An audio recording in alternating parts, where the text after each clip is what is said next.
Hello everyone, সেদিন আমরা বেরিয়ে গেছিলাম সবাই মিলে ঘুরতে। কোথায় যাচ্ছি সেটা তোমরা দেখতেই পাবে। সত্যি কথা বলতে এতটা কুড়ে হয়ে গেছি যে এখন না আর ভিডিও এডিট করার টাইমই পাচ্ছি না। টাইম পাচ্ছি না বললে চলে না, কুড়েমে করে বেড়াচ্ছি আর কি। তো এক গাদা ভিডিও জমা হয়ে গেছে। আমরা পৌঁছে গেছিলাম আমাদের ডেস্টিনেশনে, সবাই মিলে একটু হই হুল্লোড় করে নিলাম। আর ওই যে তোমরা দেখতে পাচ্ছ, এখান থেকে দেখে মনে হচ্ছে শুধুই জল, কিন্তু সামনে গেলে তোমরা বুঝতে পারবে। আর পাখিটা দেখো আনন্দে কি সুন্দর ঘুরে বেড়াচ্ছে আকাশে।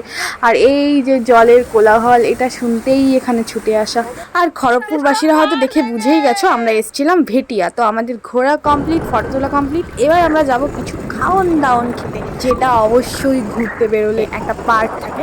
কিছু সামান্য কিছু খাওয়া দাওয়া, মানে সামান্য একদম সামান্য কিছু খাওয়া দাওয়া করে আমরা এবার বাড়ির পথে রওনা দেবো। তো তোমরা দেখতেই পাচ্ছ সব ভুক্কাররা কীরকমভাবে ভুক্কারের মতো গিলছে। তো গেলা আমাদের কমপ্লিট। তো দেখা হচ্ছে আবার অন্য কিছু নিয়ে। চলো আজকের মতো টাটা, বাই বাই।